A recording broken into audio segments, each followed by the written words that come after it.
Send in the clowns. And Wolverine. I'm Joe Starr, and this is Screen Junkies News.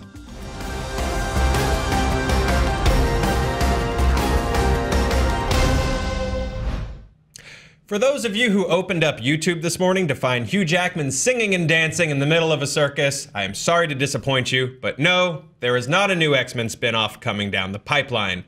Directed by that looks amazing though, I would go see Mutant Rouge. Directed by Australian commercial director Michael Gracie, The Greatest Showman tells the story of famous American showman P.T. Barnum. And hot on the heels of La La Land's success, this movie is a musical with songs provided by that film's very own songwriting team of Pasek and Paul. But based on this trailer, is it a musical? With me to discuss is Roth Cornett. Hello, Roth Cornett. Hello, Joe Starr. Look, first of all, thanks for hanging out with me to talk Greatest Showman. So first thing first, guys, if you haven't seen the trailer yet, we have the link in the description below. Give it a watch. It's a fun trailer that we are now going to discuss at length. In depth. In depth. So first, let's get into music because this has been billed as a musical, and we hear a song in the trailer, so that is music, but we don't necessarily see any performance or singing or dancing, except for maybe like there's sort of one clear moment that looks musical-esque. Yeah, there we go. That's some nice come at me bro and jazz hands. Exactly. That's what I like about that moment. When it's in still form, it just looks like she's ready to fight. Yeah, she's just like ready to throw down. Come and get it. Which I'm into. I would also watch P.T. Barnum Fight Club as a spinoff. So any sort of thoughts on why they're not just going foot all forward? in? Yeah, like it's a musical from the team that brought you La La Land. Here we go. Yeah, it's interesting because I feel like even though with the success of La La Land, there's still a little hesitancy about that, about going all in, that something is a musical.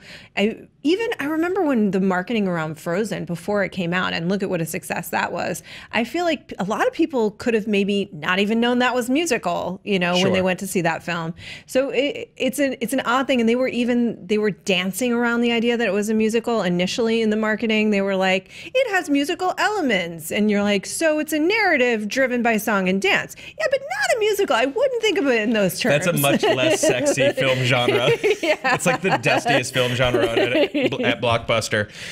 So Jackman has been really kind of leading the charge on calling this a musical. Yeah. He was quoted saying, I have an almost 12-year-old daughter. I wanted the movie to be as exciting for her as listening to Katy Perry's new song. So obviously he's, you know, trying to go all in. It's spectacle, it's big, it's fun. It is indeed fireworks. If he's leaning in on the... I mean, we're more Taylor Swift people, I think. I mean, Team Tay-Tay for sure. Yeah, but absolutely. It is fireworks on screen. They both seem like very nice ladies. Like he's such like a tour de force when it comes to this. Obviously, people have now seen Les Mis. Yeah. And the way that they shot that movie really highlighted who could sing, if you'll recall. And Jackson is one of them. He's great. He's so good. So let's get into... Well, go ahead. No, you go. You go. You go. You go. You go. Okay, fine. Let's talk about Hugh Jackson. Let's talk about Michael Jackson just for a minute, because the king of pop is so talented. Let's talk about Hugh Jackman's casting in this, because finally we're really kind of hopefully going to see this guy really pull out the musical chops. He does have a big background in musical theater. Yeah, and we've seen it. I mean, like, he hosted the Tonys, he won an Emmy for that, but he's also obviously been on Broadway, in Oklahoma, The Boy from Oz. He is, like, this has been a part of... Actually, we do need to stop and talk about The Boy from... I want to see that movie just based on poster alone. That looks amazing. Yeah, we need to see this adapted immediately. That's his next project. If Joe and I are greenlighting things, which I'm sure you're all pleased to know we are not. Look, we're going to be at San Diego Comic-Con. Do you want to cosplay Boy from Oz with me? Yes. All right, let's do it. I'm doing it. I'm not even kidding. I'm into it. You're in it now. Super into it. So let's get into the trailer a little bit. So the trailer starts out. Barnum's in like this grueling office. We don't necessarily know what this office is, but it's Hollywood has led me to believe that every business in New York during this time period looked like this. So this might be an accounting office, it might be an Arby's, I don't know. It's weird because it's basically like the historical version of 30 Rock's business papers. It's like type, type, type, type, type. We're typing things. Yeah. We could be a bank, we could be journalists, we literally, I don't know, we could be serving your food, we don't know. Yeah. But something has gone bankrupt. Yes. And, and then it's like, I love the line, "Good luck with your new job, kid." Like, and then he just walks into a room that looks exactly like this and is like, "I would like a job here at this Applebee's." Yeah, it just like makes zero sense, and it actually has nothing to do with his real background, which is more interesting than that. Our crack research team has lots of facts for us today, which is exciting. So he owned a general store, he owned a book, he auctioning trade, a newspaper. He was in newspaper publishing, real estate speculation, which is basically like snake oil salesman for real estate, is what I assume, and a statewide lottery network. So which makes a lot of sense for we're in the business of show, and you do a lot of weird stuff before you're finally like, okay, here's the actual thing that I want to do. So that's actually really sort of interesting. And also, I think we all noted this morning, the crew, our writers, our researchers, this is the cleanest version of Old New York maybe we've ever seen. Yeah, exactly. Like, where's the poop in the street? Yeah. But that's not what this, and we'll talk about this a little bit later too. But this is like the shiny Hollywood version of this story, which is probably what people want to see, particularly in a musical. But yeah, he did a lot of really interesting work, and it was clear that he was trying to find his niche. And I think that's actually a more interesting aspect of an entrepreneur. I think entrepreneurs don't generally like go, and they're not like company men, you know, they're too driven to discover something of their own. So, but for the sake of film, they do have to kind of condense the circumstances. And I feel like they're motivating, clearly in the trailer, it's going to be like, I wanted to do it for my family. And so, a legacy. Speaking of family, because his wife in real life was definitely sort of his backbone and his cornerstone. Michelle Williams is playing his wife Charity, which is very cool. I know you're a pretty big Michelle Williams fan. I love that Michelle Williams. Like, if we could have a Michelle Williams slays meme created for me, that would be really cool. You can tweet it to @RockCornhead. Michelle Williams. Look, every single thing that she's in, she destroys. She is such a good actress. Destroys in a good way. I don't know if you've seen Manchester by the Sea. She's in the film for a very short period of time. She is a really relatively small. Huge standout in it, though. Huge standout in that movie. She is such a good actress. So to me, it looks like from the trailer, it's like, what's Michelle Williams got to do in this movie? Doesn't matter. She'll do it well. Yeah, and I think that's a great casting to sort of go up against Hugh Jackman. Yeah. Who's such just a force on camera. That I think her casting is brilliant. Yeah. And that theatrical background for him in particular, I think it's amazing. You see the difference that it does make, particularly probably in a film like this. Yeah. No, absolutely. Yeah, that training. I think, not to turn our comments into instant flames, but I think the theatricality that I wanted for the La La Land songwriting team in that movie, I think we're going to get in this, where you have like a trained Broadway guy with those chops, just really just killing those songs that they're going to write. Totally agree. Also would like an instant flames meme, if anyone's up for that. Instant flames. Internet. So speaking of instant flames, a big standout moment that we noticed in the trailer is the Hugh Jackman inspiration face. This, if we're gonna make it, I know we've called for a few memes in this video so far, but if we're gonna make a meme, he looks so inspired. Look at how inspirational his face is. I think that face should be called idea. I like it. I absolutely like it. So we are excited about the movie. We are. We're kind of taking the piss, but we do. This is a fun, good feeling trailer. And this lamp moment. This lamp is actually sort of a big thing. Yeah, this is actually founded in fact. Here's another fun fact for you, probably referencing that he actually did. So he added an enormous lamp to his museum on Broadway. The other thing that we want to say is that this is condensing a lot of time, because he actually didn't get into the circus business and create Barnum and Bailey's until his 60s. So that's going to be the sequel. That's Old Man Barnum. And there's also randomly like a small child that is involved that he has to go seek out and bring into the circus, which is probably not untrue. So he did create this on St. Anne Street in 1941 as a way to attract attention to the building. And he was somebody that was a huge advocate for the theater in New York, and sort of the theater had a bad reputation. You know, it was seen as bawdy and trashy. It was like, this is probably the time of vaudeville and things like that. And so in addition to doing that, he also created another theater, which he called and help me, Joe, find this fun fact, the Moral Compass. The Moral Lecture Room. No, the Moral Compass is what I prefer, but that is not what it was called. It's called the Moral Lecture Room, which sounds so boring, right? Like, who wants to go to the moral lecture room? Like, come on, kids. It sounds boring, but it also sounds like a Brooklyn speakeasy now. Yeah, but what's interesting and notable about his psychology is that he was basically creating that in order to turn the perception of what theater was, so that it was okay to go with your family. Yeah, he was a salesman. Yeah. He was a salesman. Like, this is a family affair. It's something that's healthy for the whole family to do, and yet you're going to be highly entertained, which is like, again, in a fun, clean, moral way. Yeah. So, which is how we like to be entertained here at ScreenJunkies News. In a fun, moral way. That's our new tagline. Run that by Andy. So in the trailer, we move on to PT sort of gathering his team.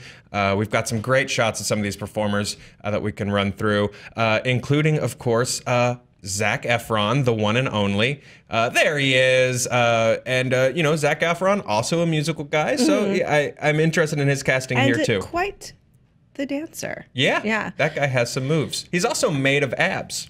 Sure. And we speculate that the movie needed abs, and that's what they sat down. Look, Hugh Jackman, if you've seen The Wolverine, which I know, not The Wolverine. Good God. I mean, I have seen The Wolverine. Yeah.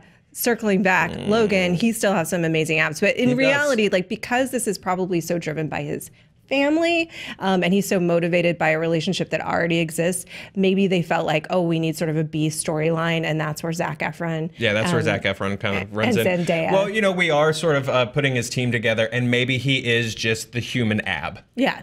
There's the bearded lady, and then this man built entirely of abs. So the internet, you bring up Zendaya. The internet has already sort of blown up a little bit over the idea of them sort of being paired together in this movie. Do you have some opinions? Do you have any skin in this game? Skin in the game, in the ship game? Yeah, in this ship game, in this game of ship? Yeah, I don't. Joe? Nah. Okay. I really don't. Let's move on. Although I do. I mean, I like them both. I like them both. But Tumblr, I leave this relationship fan art entirely to you. And there's a lot for you to deal with there, Tumblr. Yeah, absolutely. An acrobat and a human ab. What will their kids look like? We also have this shot of him not doing well. Certainly very, very beat up. Yeah. Any thoughts on what's going on here? Rogue circus elephant, and that's when it turns into a revenge story. I like that. Yes, yeah, that's when the movie takes a very dark turn. It takes a very dark. You didn't see it coming. They're not giving it away in the trailer. I mean, I assume. Look, whenever you're starting any business, and for the sake of the drama, there has to be some adversarial force, like either a competitive business or somebody that doesn't want you to succeed. So that's my guess there. Someone was not a fan of the moral lecture room. Yes, and came in and really made a point of it. Fourth build in the cast, of course, is Rebecca Ferguson. She is playing a real-life character named Jenny Lind. Rebecca Ferguson's from MI6, Girl in the Train. Yeah. So, yeah, this is a really nice cast. So this is, her character is based on a real woman, as you mentioned, who was known as the Swedish Nightingale. And she was hired by A. Barnum to tour America and boost the moral quality, again, of entertainment. So that's the through line. But of American entertainment. And they worked together for a couple of years, but he was so relentless and just wanted to tour and tour and tour and tour. And he's just like relentless about building this business. And she eventually was like, tapped out. I'm done. I'm done. We're good. About 2 years later. I'm knight and gone. But that's interesting because I think that'll speak to another aspect of his personality. And I'm always somebody that's so fascinated by entrepreneurs because I don't have that quality. I'm like, I like to nap. But people that don't fascinate me. I like to binge shows. I do. I couch all weekend. That's going to be an interesting balance because I think that's an interesting point because this trailer is really selling this as like the ultimate family man. But then also, I mean, this was an insanely driven dude. So it'll be sort of interesting how they're going to sort of marry those together. Finally, we get this big button on the trailer where Jackman. Well, how do I keep saying I don't Jackson know, today? But it's a whole other movie. You know what? I watched Captain EO this morning, and he's just in my head. He claims to have invented show business. It's a great tag for the trailer. It's full Hugh Jackman charm in the shot. But let's talk about the idea of show business. Actually inventing that word. So we did a little digging, very peripheral, like not peripheral. That doesn't make sense. Cursory digging. So if you actually know the story of how show business, the term came into being, please do let me know in comments and in a meme form on my Twitter @RothCornett. But the first known usage was in 1850, so the time works, and don't know who exactly said it. So I guess even if you were writing the script, you're like, he could have. We don't know that he didn't. It's sort of like the idea of like, you can't prove it didn't happen, which is, by the way, not a scientific method. But maybe he did. But if you have more information, please use our Hugh Jackman inspirational face meme and put the information on it and link to it in the comments. So let's sort of talk big idea with this trailer. It's clearly, you know, a Hollywood take on his story. The feel of the trailer is really empowering and optimistic. It's, you know, it's going to be a Christmas release. That was the sort of feeling I took away from the movie. Yeah. Not the whole movie, the trailer of it. I was just like, man, I haven't felt happy watching a movie trailer in a long time, and this is really kind of pulling that off. And then, of course, you know, the trailer kind of ends, and then we go, oh, but P.T. Barnum, though. Yeah, no, so let's take a look at the man himself. Yeah, so like that's him. And then let's take a look at Hugh Jackman, if we may. And that's Hollywood, right? So this is going to be the Hollywood version. Like that, I think, encapsulates what it is. It's a movie that is the Hollywood version of this man's story. It's the version that is all, which I'm sure, look, people are complicated, so he probably had all those qualities, right? Like he was inspirational. He wanted to create something new. He believed in the theater. He brought life to it. He wanted to gather people together and say, like, let's you know, let's be proud of who we are. But at the same time, it's like, let's put you on display, you know, and have people stare at you. So it's kind of a mixed message in reality. And I don't think anybody is going at Christmas time to see the movie called The Dark Side of the Circus, you know, which I would watch that movie. But he's a guy that he probably had a much more complicated history, like we all do. Sure. As we've been talking about, he did a lot of different things over the course of his life. And in 1835, he actually began as a showman, and he purchased for an exhibition a blind and almost completely paralyzed slave named Joyce Heth, and he claimed that she was George Washington's nurse and was over 160 years old. Now, obviously, she was not. She died in 1836, and she was no more than 80 years old. So probably not a song about that. So there's probably not a song about that, and that's clearly like that's a questionable thing to have done. To your point of that sort of like complexity, like he later became like a very like intense an abolitionist. Yeah. So and even in that moment, so like when he's doing this, it maybe his thought was not malicious. You know, maybe he was just sort of like, let's highlight, if he was then an abolitionist, like let's sort of highlight the humanity here. Like this is a person, I don't even know what he was thinking, or maybe he was just like, people will pay to see this. I don't know. And he told a lie about it. But look, there's a long history that people can look up and know about of Barnum and Bailey's in terms of the treatment of animals.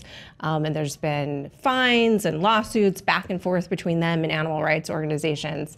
So nobody's getting into that in this lighthearted Christmas musical. You know, this is about the idea of a man who is driven. It's about the idea of inspiration, and we can do anything, and we're creating things, and we're showmen. And that is, in fact, the nature of show business. The song in a musical that captures it best in my mind is Razzle Dazzle in Chicago, which is basically like the musical version of Polish That Turd. You know what I mean? It's like, let's take the best, but the good part of that is let's take the highlights, the best part of things, and bring that to light. And there's nothing really wrong with that, you know? As long as, I mean, as long as there's also the reality countered as... Yeah. You know, if you look at Boogie Nights and Wonderland, to me, that's the best example of like, what is a movie, right? Like, what is a movie supposed to do? Boogie Nights makes it, it's not a light movie, but it makes it look a lot lighter than the reality. And then Wonderland will mess up your head. Right. Well, Roth, thanks for hanging out with me and talking ending on a light note. Yeah, no, absolutely. Guys, we want to know what you think about The Greatest Showman. Let us know in the comments below. Thank you so much for watching. As always, click around here for more Screen Junkies news. Don't forget to click that subscribe button down below and hit that little bell so you receive immediate notifications of all the latest breaking news. Guys, we'll see you next time.